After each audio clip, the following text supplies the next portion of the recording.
Welcome to the Downtown Cultural Arts Center and Garcia's Black Box Productions. I'm Robert Garcia, playwright. I've written a play called Hearts of Silver. It's about two men who served in the Vietnam War, and now they're older. Each has found their life's calling. But it's a cold night in Chicago, and both of them are heading to their regular watering hole. They have been friends since childhood, and it's been very dramatic events that have kept them clinging to each other. As adults, they live different lives, but they still shared their hopes and their dreams. Each has had good fortune, supplying them with all the things they needed. Bobby was very successful being a lawyer, but Pablo, well, he went for the soul of life. He too gained much in life. He drove a cab for 30 years, giving free rides to veterans in uniform. It was his way of thanking them for their time in service. He raised a large family, and he was content. Bobby, he arrives early. Pablo is not far behind.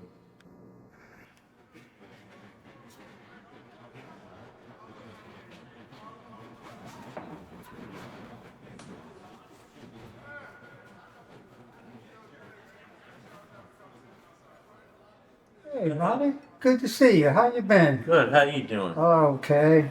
Okay. You got my bottle? Yep, I'll bring it right over to you. All right. All right. Thank Doing you. all right? Doing all right tonight? You Where's all Pop? Where's? Oh, he's coming. Oh, okay. Yeah, We look out for him.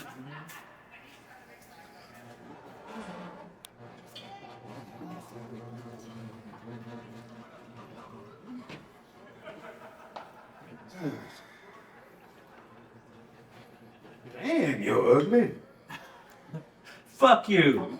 Have you looked in the mirror lately? Yes, and I like what I see. Oh. Hey, come here, give me a hug. You know you wanna. That's my Bobby. Yeah. You happy now? Whew. Yeah, it's kind of chilly out there, isn't it? Yeah. Golden. Whew. Man, Oh. you all right? You don't look good. Huh? Can I help you? I really don't know what to say. I feel so unfulfilled. Like I'm looking for something. The real kicker is I don't know what I'm trying to find. Hey, well, I was just joking earlier. I mean, you look good. You got a good retirement plan. You get a new Cadillac every 3 years. What could be better? Those are only material things. Don't get me wrong. The good Lord has blessed me with many things. I'm very grateful. Still, I get this feeling of abandonment deep down inside. I should have done more for people. Hey, look, you're no MLK, Yeah. but you're a good man. All right? You've helped me out big time. You put food on my table and my family's. Now, thank you. I told you before not to ever mention that. Yeah, I know. But you're my friend. Look, I give free rides to any vet in uniform that gets into my cab. That's my way of saying thank you. Hmm.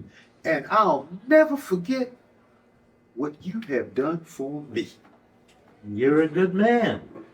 You were down, but never out. Everyone goes through hard times. I just didn't know. I heard it through the grapevine. For once. For once, you needed me, and you didn't let me help you. And How do you think that made me feel? I was ashamed of what I had become. And I thought if you knew, you wouldn't want to be my friend anymore. I love you. You knew that. We have a history. You know what? Screw this.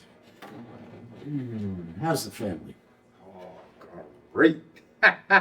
Getting ready to be a grandfather for the second time. That is good news. Congratulations. Boy or girl? Well, it's another boy. Gonna be a jock just like his granddaddy, Has the lucky couple picked a name? Robert. You mean Bob or Bobby?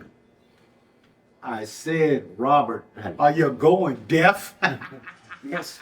You're right. I guess I shouldn't assume. Gotcha! Of course we're gonna call her Bobby. That's a given. You think I could be his godfather? Hey, I'm glad you asked. The family is all for it. Say, maybe this will help you with that empty feeling you've been having. I mean, we've got enough boys already. We could have named one of the girls Bobby. Never felt worthy enough. You know me, I'm a very private person. I'm still dealing with making commitments. Now I'm older and, I hope, a little wiser. To be a godfather, you gotta be there for him, hands down. You see, that's your problem. You think too much. Now, sometimes that can be a good thing, and other times it can be a bad thing. Look, you're the one with all the education. My words are limited. I trust your advice. You don't need an education to be smart. Trust me, when I was finally accepted into the law firm, I thought, well, now I'm going to be working with the best and the brightest. Wrong. Now, tell me something. What could be better? You made it to the top. I'm proud of you.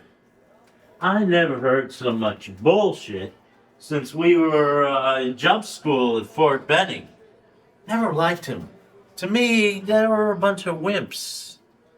They talked about their lawns. Fucking lawns. Unreal. Yes, well, you know, the elites very seldom enlist. But there were some real crusaders. That's true. And look, we were young, and that was a long time ago. Eh, we grew up almost overnight. I looked up to you. I knew I had a real friend when we started to hang out. I didn't hesitate when you asked me to join up on the buddy plan. Both of us with scholarships, me being a jock, and you with a 4.0 average. Now, what the hell were we thinking? That was our problem. We weren't thinking. I should have never dragged you into the army. Hey, I went with eyes wide open. We were invincible. We had to do it all. To tell the truth, I'm glad I followed you. It was an adventure that we shared together. I wouldn't have missed it for the world, even though it caused us a lot of grief. Yes, it did. And when I think about the fact that I could have gotten you killed, and it would have been my fault. Bullshit. I just said it's something my subconscious wanted to do. You were just the catalyst that set me free. I do possess free will. Yes, you do. And I'm sorry for that. But we made it back in one piece, only to find out we still have more mountains to climb. You know what I mean? Yeah, I'm sorry I wasn't there for you. You were hiding from me. I didn't want to bother you because I knew you were in your last year of school. And you get ready to take the bar exam. I had already put you through enough. You didn't need to hear all that same shit again. should have let me decide whether if I wanted to help you or not. Even though I respect your decision, you're not Superman, and I'm not MLK. I never thought of it as an adventure. But you're right, as Yeah. usual. It was horrible, painful, and unforgivable. That's why I went straight to school after we were discharged. I knew if I didn't go right away, I would never achieve my goals. I would become some other person I didn't want to be. I was so uncertain about the future most of the time. Like you, I had no one to tell. Those were some hard times, to be sure. Just when we thought we had lost everything, we found out we had more to lose. You know what I mean? Yeah, I'm afraid I do. You did your best handling your grief. When you lost your brother, you just kept it all in. Don't blame yourself.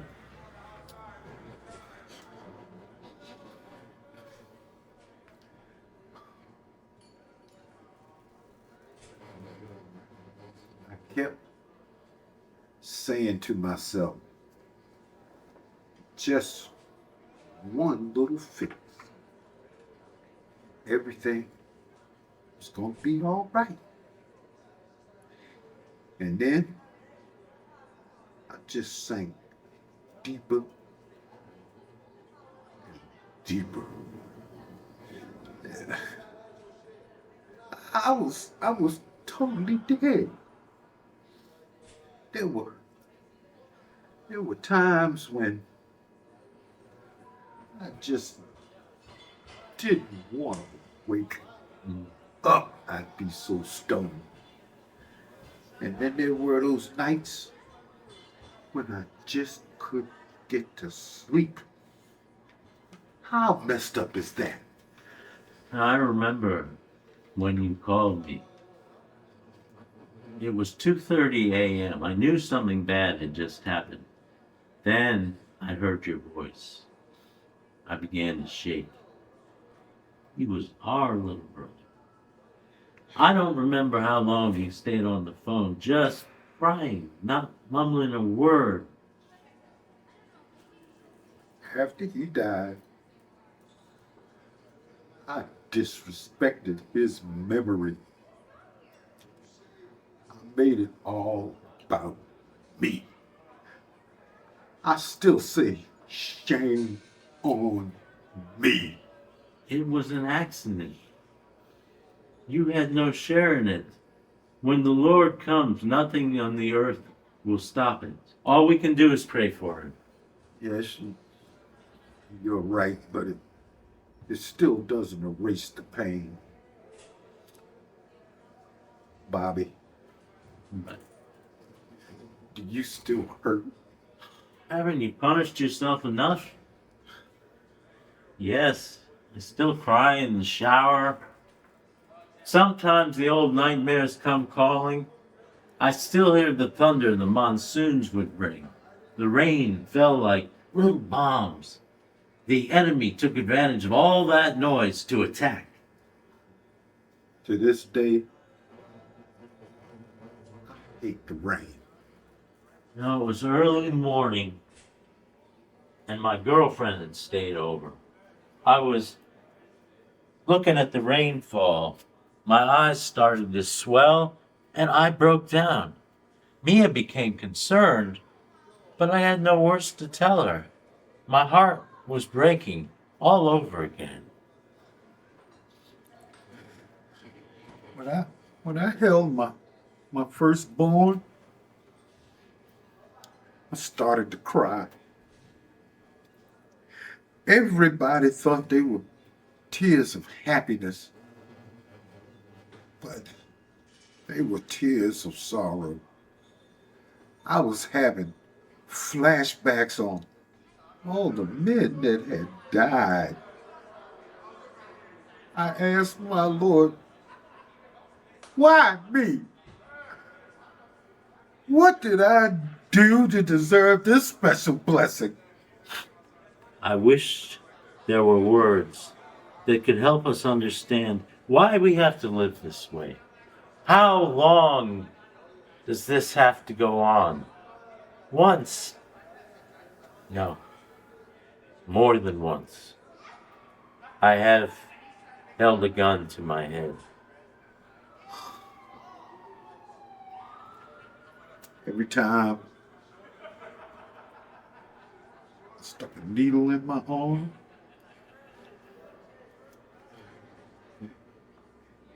it was my wish to never come back. I came close a couple of times to fulfilling my wish. It's just terrible that we almost left one of us behind. Would have destroyed me. We had already left so much behind. Well, now, it's just you and me. I'm glad we still have each other. Remember that soldier? Remember that soldier, the one they called Snake? Yeah. How could you forget him? He was one brave man. Yeah? I tell you, the enemy would be digging tunnels right towards us. And he had the uncanny ability to know where they was tunneling. And he would dig a tunnel right in their path. Then he'd take that claymore and set it right in their path, tie a string to it. And then, when that string would move, bam! Everyone waited for the boom. Woo! Always accurate. What a guy. I'm telling you, and, you know, how can you do those things? You never know what you're gonna do. I asked him one day, how do you do it? And he just said, that's what I do. A man, a few words. Yeah. I wonder whatever became of him. Probably got lost in the shuffle like the rest of us. You know, I've been to the best psychiatrist money can buy. They had no clue about how I feel. And then there are those that believe all you have to do is blink and it works wonders. Hard to believe. Yeah, well, yeah. I still go to the VA. It's better than nothing. Yeah. I was there the other day for an appointment, and this vet just found out that his appointment had gotten canceled. Oh, Oh man, was he pissed!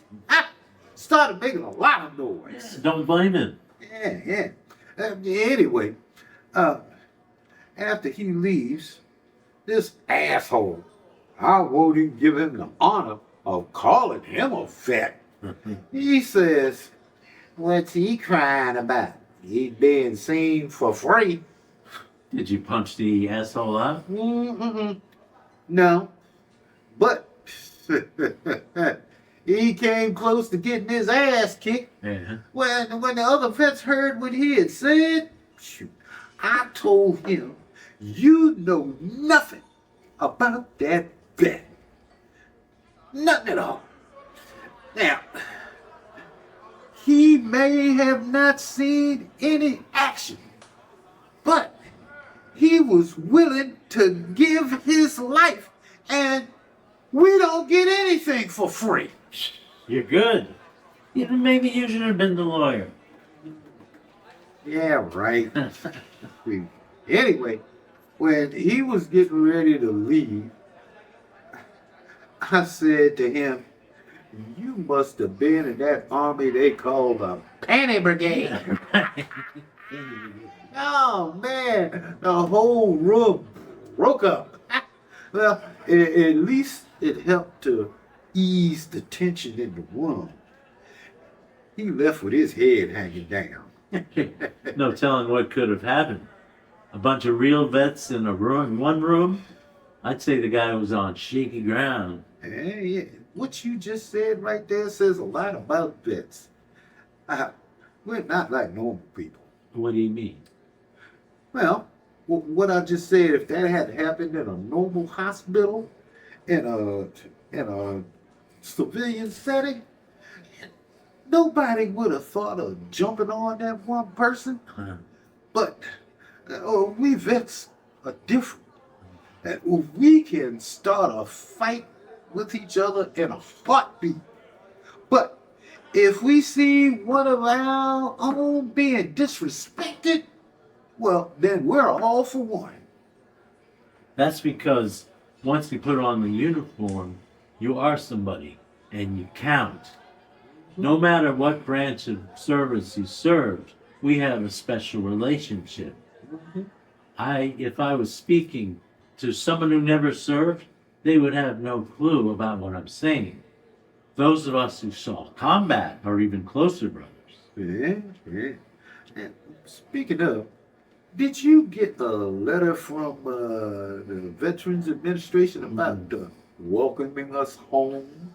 It only took decades to get here.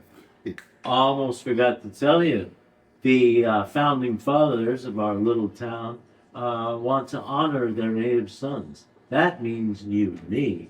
For what? Yeah, I don't know you would say that. Are you talking about those medals we received? Yes, the very same ones. I haven't seen that military stuff in years. Yeah, I have them. Your son brought them to me. He said you became so irritated you threatened to burn everything pertaining to Vietnam. He loves you so much. He's just like his mother. Hmm. Very sentimental. He's quite a man. I'm lucky. You sure are. It seems we are the only two to receive the Purple Heart and the Silver Star, the second highest award you can receive while serving your country in war. The fact that we came from the same hometown made us unique. Not to mention, we won them on the same day. Yeah, it sounds great. It's a shame it only took them about 50 years. Really don't know. You know, I take some comfort knowing we did our job. Think about this. If you drop the purple from the Purple Heart and drop the star from the Silver Star, that leaves hearts of silver. Like that? I guess. Bobby, what are we doing here? A lot of shit went down in Nam Pablo. A whole lot of shit. You want to talk about it? Yeah. Yeah. Hearts of silver, huh? Hearts of silver.